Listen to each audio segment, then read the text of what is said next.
Astagfirullahaladzim.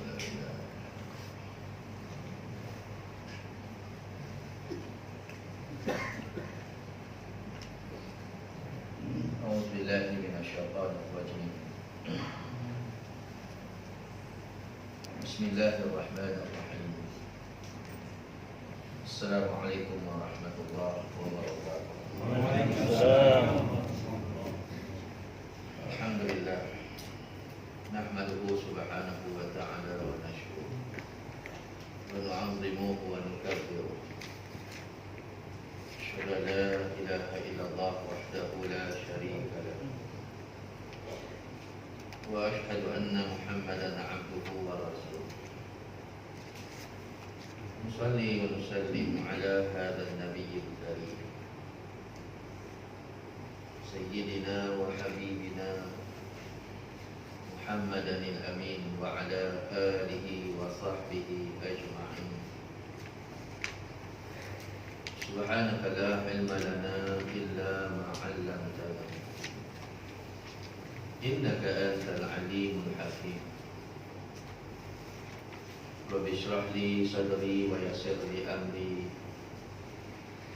wahlul 'uqdatam min lisani yafqahu qawli. Amma faya ayyuhal mu'minun ittaqullah. Usikum wa nafsi bittaqwallah faqad faza. Salam muslimin dan muslimat, mukminin dan mukminat, mudah-mudahan dikasihi juga dirahmati Allah Subhanahu wa taala. Alhamdulillah, terlebih dahulu syukur pada Allah. Malam ini dapat kita bersama dan insyaallah sedikit tazkirah bagi diri saya dan tuan-tuan. yakni satu ayat yang Allah Subhanahu wa taala sebut. A'udzu billahi minasyaitonir rajim. Syahrul Ramadan alladzi unzila fihi al-Qur'an hudan lin-nasi wa bayyinatin minal huda wal furqan. Bulan Ramadan, bulan yang tak lain dan tak bukan antara istimewa dia Allah Taala turunkan Al-Quran. Yang mana di antara kerja dan tugas utama Quran itu tak lain dan tak bukan hudan linnas, memberi petunjuk kepada manusia. Bukan setakat manusia itu manusia yang beriman, bahkan manusia tak beriman juga dapat faedah daripada Quran. Dalam Quran ada sebut tentang ilmu dunia dan juga ilmu akhirat. Bagaimana cara manusia nak hidup elok di dunia, Quran ada sebut. Bagaimana manusia nak hidup di alam akhirat, juga Al-Quran ada cerita. Sebab itu Allah Ta'ala tak kata hudan lil mu'minin, bagi petunjuk hanya kepada orang beriman. Hudan lil muslimin, bagi petunjuk kepada hanya orang yang Islam. Tetapi disebut hudan lin nas, lebih kepada general, lebih kepada rambang, bagi petunjuk kepada sekalian orang manusia, muslimin dan muslimat yang dirahmati Allah. Dalam Quran bukan setakat cerita tentang ibadah, cerita tentang akhirat. Bahkan Quran juga cerita tentang ilmu dunia, ilmu sains, matematik, ilmu kimia, ilmu fizik dan macam-macam, ilmu angkasa, ilmu laut, ilmu pertanian, ilmu kaji cuaca. Semuanya segala ada dalam Quran. Malangnya manusia hari ini tak ambil Quran itu yang dah disediakan oleh Allah Subhanahu wa taala 1400 tahun dulu sebagai pedoman. Bahkan manusia lebih sanjung luar daripada Quran sebagai jalan hidup mereka. Wa bayyinatin minal huda wal furqan. Dan di dalam Quran itu ada keterangan-keterangan terhadap petunjuk itu wal furqan. Dan dalam Quran juga menceritakan perbezaan manusia yang ahli syurga, ahli neraka, manusia yang kufur, manusia yang beriman, manusia yang mukmin, manusia yang munafik. Sebab itu tuan-tuan muslimin dan muslimat dan rahmati Allah sekalian, mari kita sama-sama cek diri kita. Kita di antara manusia yang Allah Ta'ala bagi peluang dan ruang. Setakat hari ini alhamdulillah kita boleh puasa, kita boleh tarawih, kita boleh baca Quran, kita boleh Tetapi kita kena ingat, menjelang kita nak hujung-hujung Ramadan ini, pastikan bahawa diri kita adalah manusia yang lulus di bawah tapisan Allah Ta'ala. Kita mungkin lulus bawah tapisan manusia. Orang tengok kita pakai kafiah, lulus. Orang tengok kita pakai sahabat, lulus. Tuan-tuan tengok saya pakai jubah, lulus. Tuan-tuan tengok saya salat tarawih, saya qiyam, saya baca Quran, saya mengaji, saya berkuliah dan macam-macam. Orang lihat kita ni, pattern kita ni cantik. Hari-hari nampak kita ni ke surau, hari-hari nampak kita ni ke masjid. Bahkan kita pula ada jawatan di surau, ada di masjid pula. Orang duk tunjuk kita lagu ni. Orang tunjuk kita ni jari lagu ni. Apa ni? Ni kacang angin ni. Cap tangan. Pasal apa orang tunjuk lagu ni ke kita? Pakai kopiah. Pasal apa orang duk tunjuk lagu ni pada kita? Pakai semuanya. Pasal apa orang duk tunjuk ni? Pasal kita jadi imam. Pasal kita ejek ke surau masjid. Kita orang besar, kita orang kuat surau masjid. Tetapi adakah kita ni lulus di bawah tapisan Allah Subhanahu wa ta'ala? Yang ni kita kena hati-hati. Sebab selain daripada nama hari kiamat itu Yaumul Qiyamah, hari kebangkitan, ada juga dipanggil, digelar Yaumul Mas'alah, hari manusia tertanya-tanya.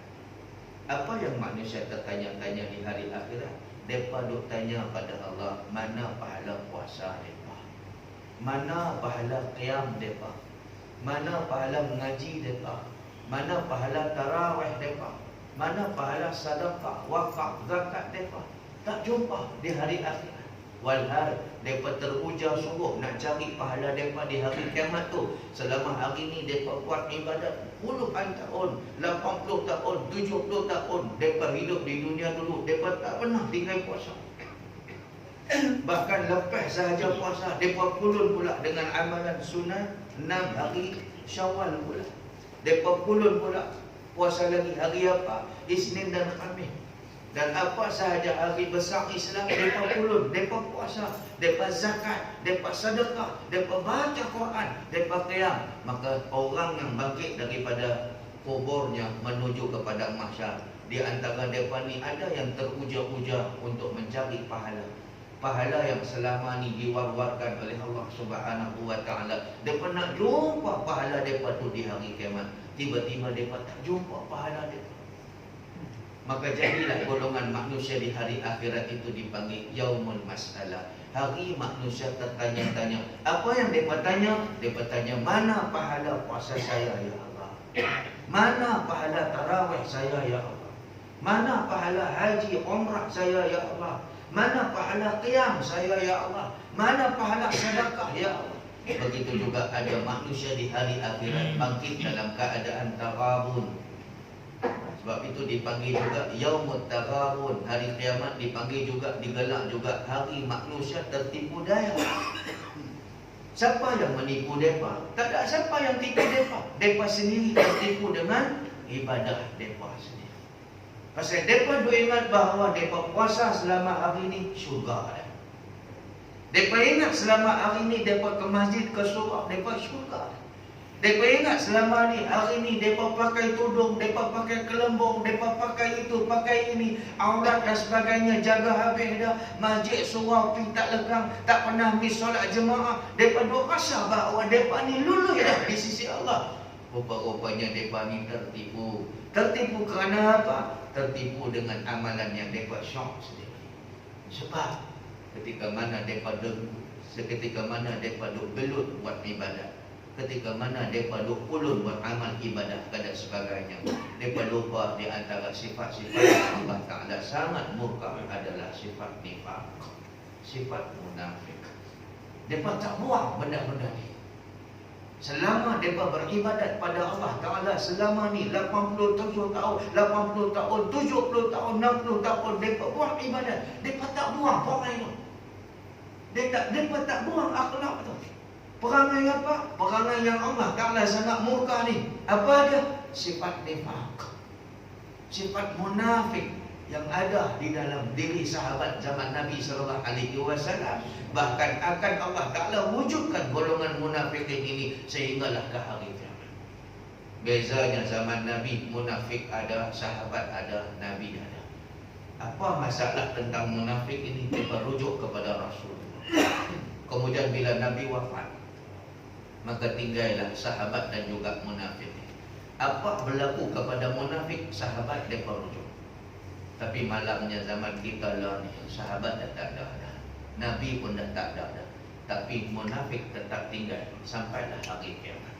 So apa tindak tanduk kita terhadap golongan ni, dan apa peranan kita kalau ada penyakit-penyakit ni? Sebab kita sangat takut dengan firman Allah Subhanahu wa taala di dalam surah An-Nisa ayat 140. Allah taala berfirman, innal munafiqina wal kafirina, innal munafiqina wal kafirin, innallaha jami'ul munafiqina wal kafirina fi jahannam jami'an.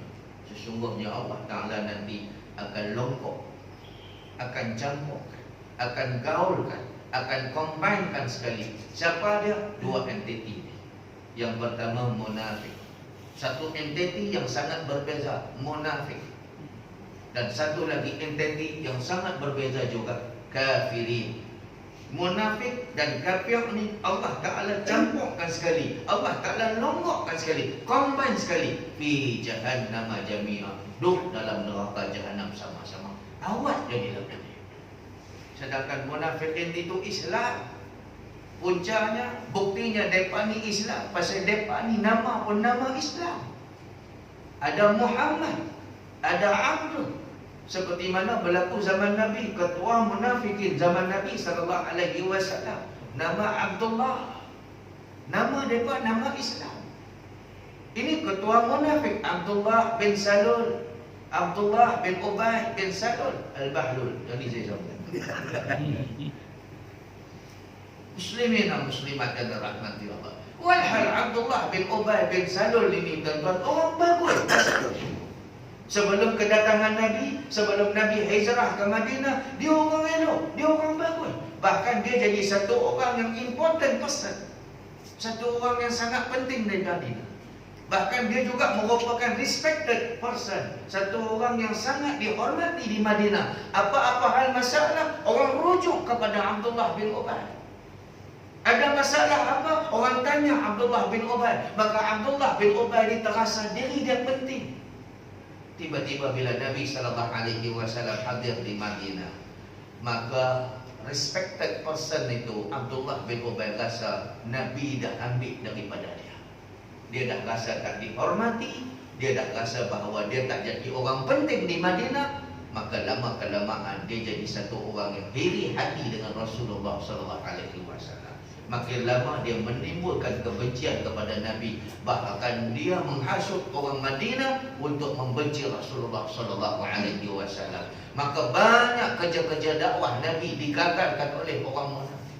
Di antara perangai orang munafik zaman Nabi SAW, zaman tu ada tangga dah untuk Nabi bawa Islam, dia pergi curi tangga tu, tak bagi Islam tu. Muslimin dan muslimat yang dirahmati Allah, ingat, golongan-golongan ini tetap akan ada zaman lah sampailah hari kiamat. Islam tu ada tangga untuk naik, mereka curi tangga tu, mereka bakar tangga tu, mereka tak bagi Islam tu naik, mereka gagalkan Islam itu untuk naik. Ini kerja orang. Islam tu ada jalan yang lebar, dan mereka bagi sampai perjalanan Islam tu, akhirnya berliku perjuangan Islam. Islam itu jalan yang bersih dah, clear dah.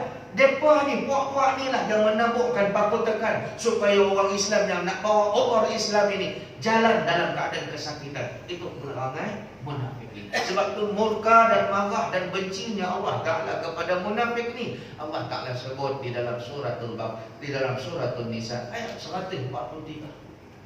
Tuhan kata, innal munafiqina fi darkil asfali minan nar. Sesungguhnya orang munafik letaknya nanti, kedudukannya nanti di hari kiamat adalah di dasar api neraka paling bawah. Itu sayang.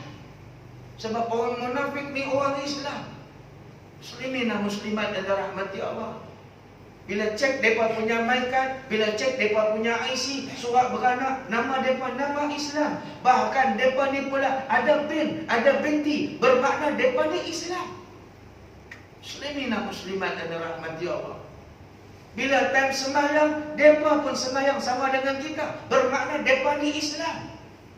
Bila puasa, mereka pun berpuasa sama macam kita. Serupa macam zaman Nabi SAW. Nabi puasa, mereka pun berpuasa. Bermakna mereka Islam. Apabila Nabi jadi imam, mereka belakang Nabi. Mereka solat berjemaah belakang Nabi. Serupa juga dengan zaman ni, golongan itu, mereka hadir ke masjid dan surau. Bermakna mereka Islam. Dan ada di kalangan mereka pula berpakaian seperti nampak pakaian orang Islam. Bermakna mereka Islam. Tetapi golongan kafir pula, mereka bukan Islam. Buktinya apa? Mereka tak pernah mengucap 2 kalimah syahadat. Bahkan nama mereka pula bukan nampak macam nama-nama orang Islam. Mereka bukan bin ataupun binti menunjukkan mereka orang Islam. Bahkan mereka punya bapa, anak lelaki ataupun anak perempuan, menunjukkan bahawa mereka ni bukan orang Islam. Tetapi bayangkan tuan-tuan, nanti di hari akhir kiamat, hari kiamat, hari akhirat, Tuhan kata apa tadi? Innallaha jami'ul munafiqina wal kafirina fi jahannam jami'an. Walaupun berbeza orang munafik dengan orang kafir ini. Orang munafik, orang Islam, orang kafir bukan Islam, tetapi Tuhan bagi satu titik persamaan mereka nanti di alam akhirat.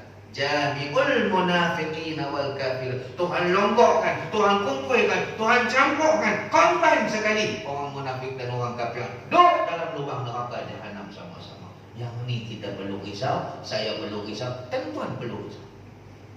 Kita tak nak nanti jadi ashabul masalah, golongan-golongan yang tertanya-tanya mana pahala mereka. Kita tak nak nanti jadi ashabut taghabun, golongan yang tertipu daya dengan amalan mereka selama 80 tahun, 90 tahun mereka beramal ibadat. Maka Tuhan sebut lagi di dalam surah An-Nisa, siapakah dia golongan munafik? Ayat 141, 140. Saya baca Quran, sebiji hadis pun saya tak sebut. Sebab ada orang kata, kalau saya sebut hadis, ada orang lari juga, ada orang pelekeh juga. Alah ustaz tu baca hadis maudhu'. Jangan pakai. Alah ustaz tu pakai hadis dhaif, hadis yang lemah. Kulasing hang tahu.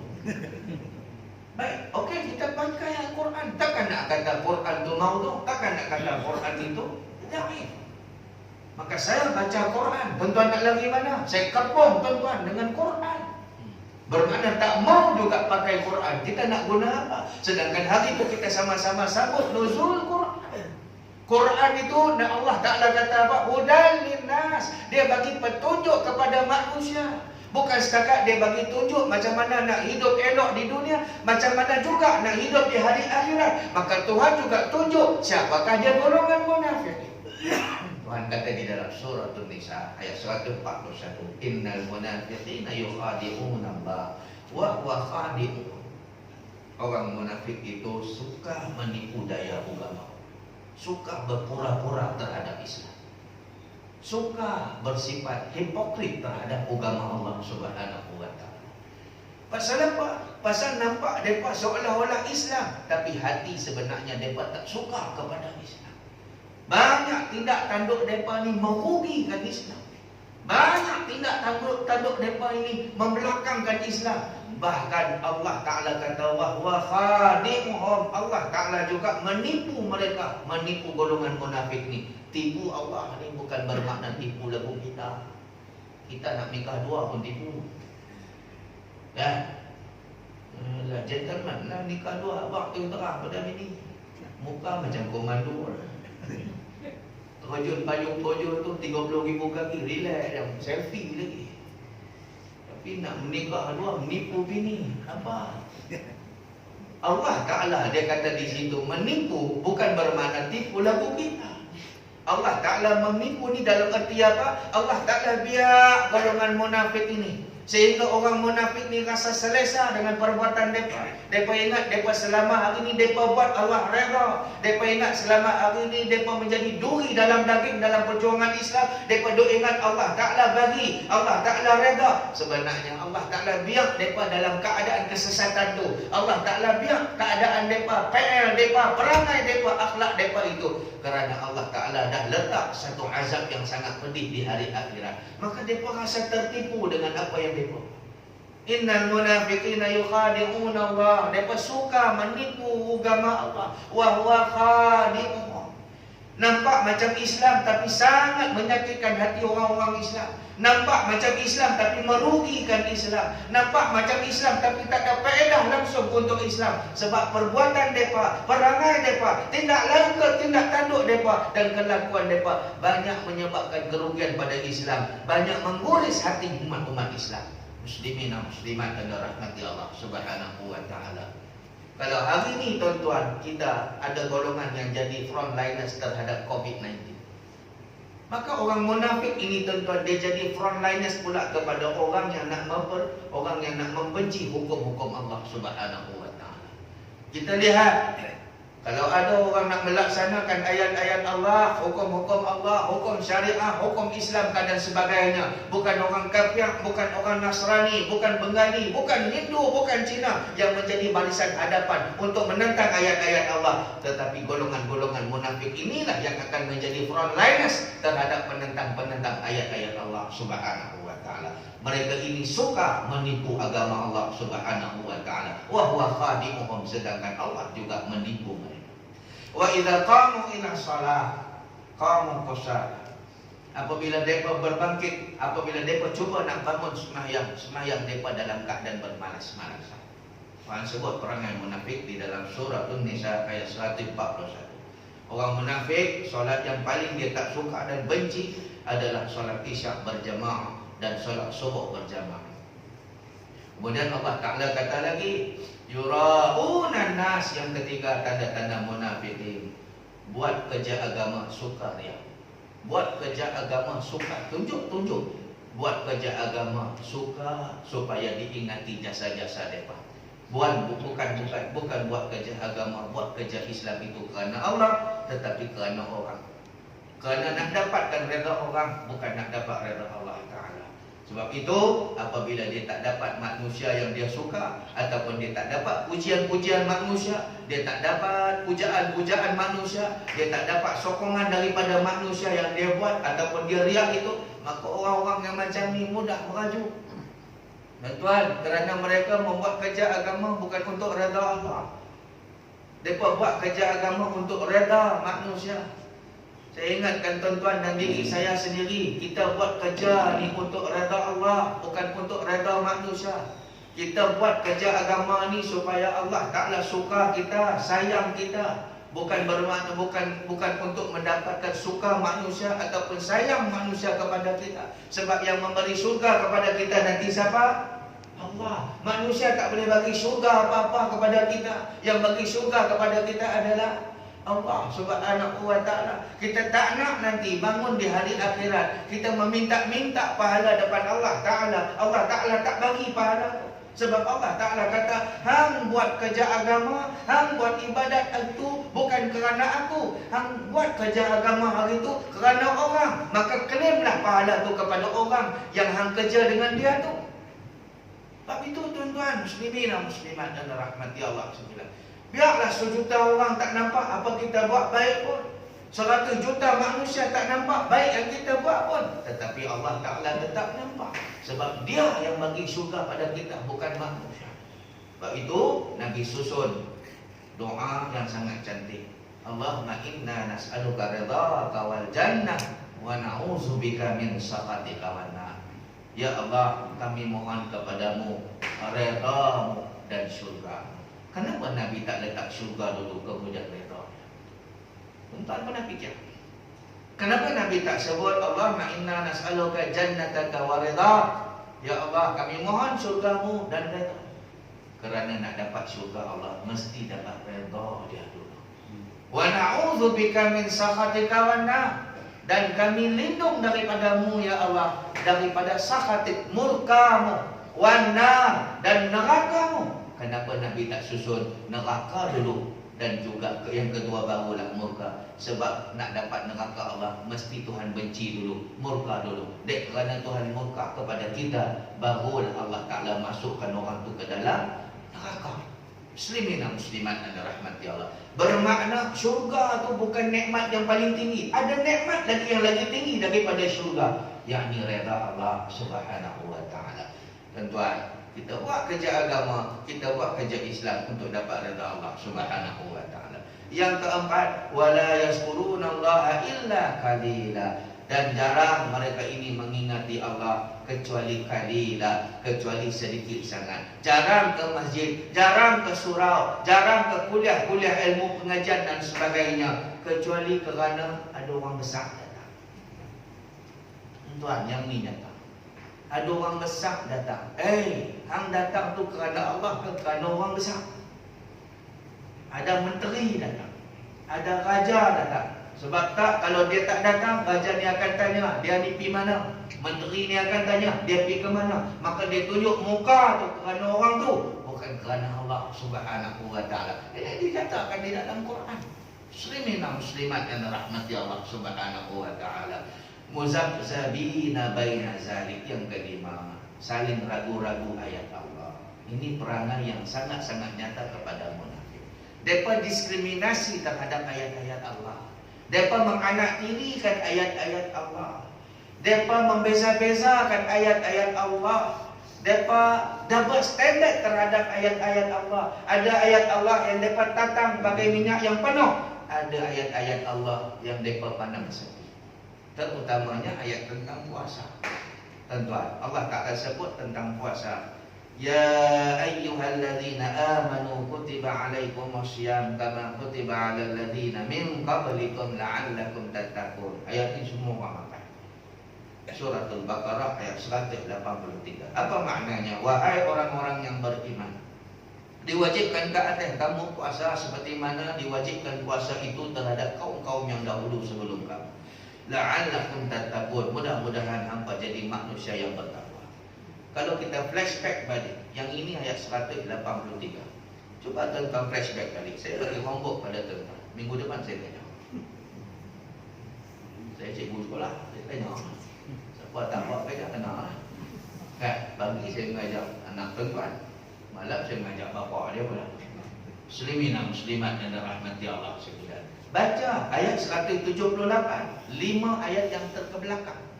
Tadi saya baca ayat tentang puasa 183. Yang ini saya baca pula ayat 178. Ayat yang datang daripada surah Al-Baqarah, surah yang sama. Ayat yang sama. Bunyi pun lebih kurang sama. Yang tadi apa? Ya ayyuhalladzina amanu kutiba alaikumussyam kama kutiba alal ladzina min qablikum la'allakum tattaqun. Wahai orang yang beriman, diwajibkan ke atas kamu puasa seperti mana umat dahulu puasa. La'allakum tattaqun. Mudah-mudahan hamba jadi manusia yang ada takwa. Ayat 178. Ya ayyuhalladzina amanu. Sama tak? Sama. Kutiba alaikum. Sama tak? Sama. Kutiba alaikumul qisasu fil qatla. Wahai orang-orang yang beriman, diwajibkan ke atas kamu berhukum kisah terhadap pembunuhan. Ini kanun jenayah syariah. Kenapa ayat tentang puasa kita menatang macam minyak yang penuh? Ahlan wa sahlan wa marhaban. Semua orang berbunyi tentang ayat-ayat puasa. Semua orang berkata tentang puasa. Semua orang menjanjung tentang puasa. Ya, kita sanjung puasa kerana itu ayat Allah, kerana itu hukum Allah, kerana itu perintah Allah, suruhan Allah. Tetapi kenapa ayat-ayat hukum syariah kita tak pandang mulia, kita tak pandang tinggi, kita tak junjung, kita tak tatang seperti minyak yang penuh, seperti mana ayat puasa, seperti mana ayat solat, seperti mana ayat haji dan umrah. Karena mungkin di kalangan munafikin bahawa memandang ayat-ayat hukum Allah ini tak bagi benefit apa-apa pada mereka, tak bagi keuntungan kepada mereka, bagi rugi kepada mereka. Mereka membenci ayat separuhnya dan mereka menyukai ayat Quran separuh. Ini perangai munafikin yang kena kita jauhkan. Muslimin dan muslimat yang dirahmati Allah. Firman Allah lagi, afatu'minuna bi ba'dil kitab wa takfuruna bi ba'd. Tengok ayat Quran lagi. Nak lari mana tu? Pak Long. Pak Long nak lari mana? Saya guna Quran saja. Afatu'minuna bi ba'dil kitab. Adakah kamu hanya beriman kepada separuh Quran? Tang mana orang munafik nak ambil Quran tang solat? Tang mana ayat orang munafik ini nak guna Quran halau hantu? Halau hantu dia suka. Tang mana orang munafik nak ambil Quran pelari berniaga? Tang mana ayat-ayat Quran yang orang munafik ambil? Tang puasa, nikah, kahwin, umrah, haji. Yang ini orang-orang munafikin tak ada masalah tentang ayat-ayat ini. Tang mana pula yang dibenci oleh orang munafikin tentang ayat-ayat hukum Allah, hukum hudud, undang-undang Allah, undang-undang Islam yang di depan tak suka.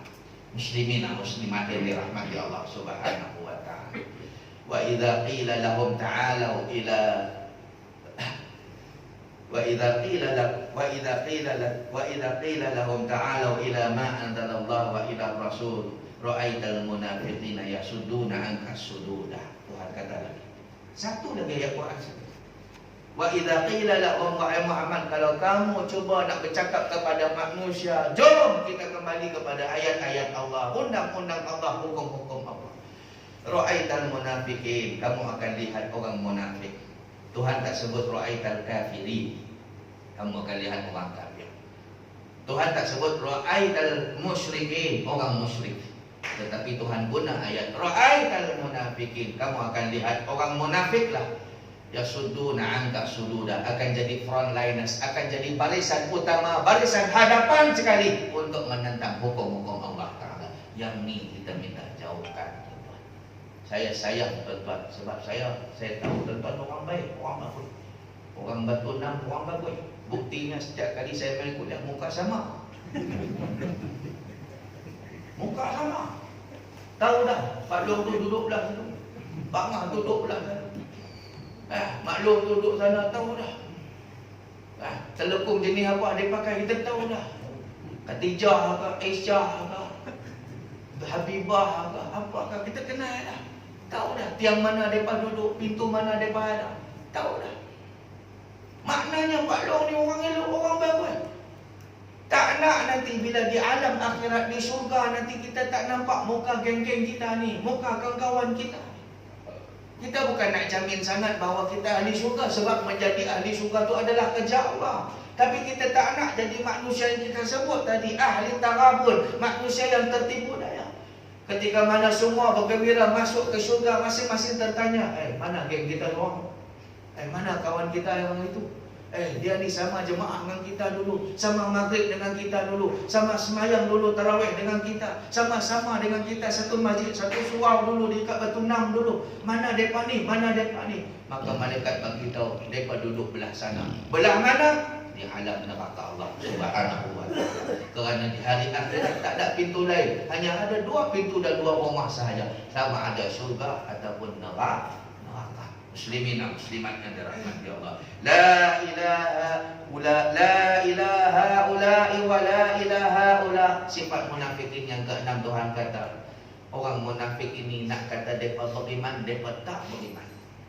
La ilaha ula, nak kata depa beriman, depa ni nampak macam orang beriman, nampak macam orang Islam. Sebab cutting depa, pattern depa, nampak perangai, nampak pattern depa, cutting depa, selok belok depa, nampak macam orang Islam, nama orang Islam, IC orang Islam, surat beranak Islam, nampak muka depa ni masjid dan surau, bermakna depa orang Islam. Tapi perangai depa, akhlak depa, kelakuan depa sangat-sangat menyakiti hati-hati orang Islam. Muslimin dan muslimat yang dirahmati Allah, merugikan Islam, mengguris perasaan orang Islam dengan tindak tanduk depa. Sebagai orang Islam ada tangga, sepatutnya kita bagi tangga untuk orang bawa Islam. Kalau hang tak boleh carikan tangga, hang pegang tangga tu supaya tangga tu tak goyang, supaya orang yang nak bawa Islam naik ke atas ni tak jatuh. Hang kukuhkan tangga Islam itu. Dah, hang bagi musnah tangga-tangga Islam itu supaya tak naik orang Islam. Maka perangai depa mengguris hati orang Islam.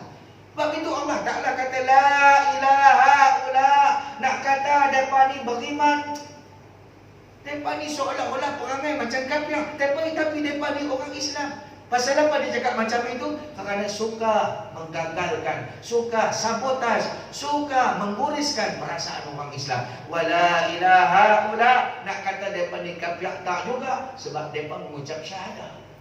Nak kata depa kafir tak juga, sebab depa ni Islam, nama depa Islam, depa ada bin, depa ada binti, mak bapak depa Islam, bahkan depa sembahyang, solat, puasa, haji, umrah dan sebagainya.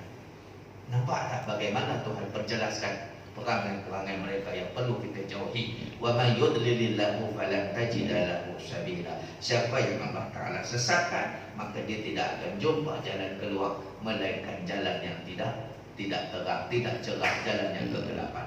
Muslimin dan muslimat yang dirahmati Allah, inilah yang perlu kita jauhi. Mudah-mudahan apabila kita bincang ataupun tentang bab ini, kita terasa bahawa ada saki-baki perangai-perangai itu yang harus kita buat menjelang nak buka bulan Syawal ini.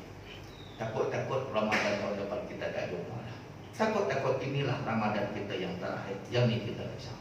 Jadi sebelum kita menutup mata, sebelum Allah Ta'ala ambil nyawa kita, sebelum Allah Ta'ala hentikan pernafasan kita, sebelum segala-galanya berakhir, sebelum segala-galanya Allah Ta'ala ambil keadaan sebagainya, hendaklah kita jauhkan benda ini. Salat taubat kepada Allah Subhanahu Wa Ta'ala.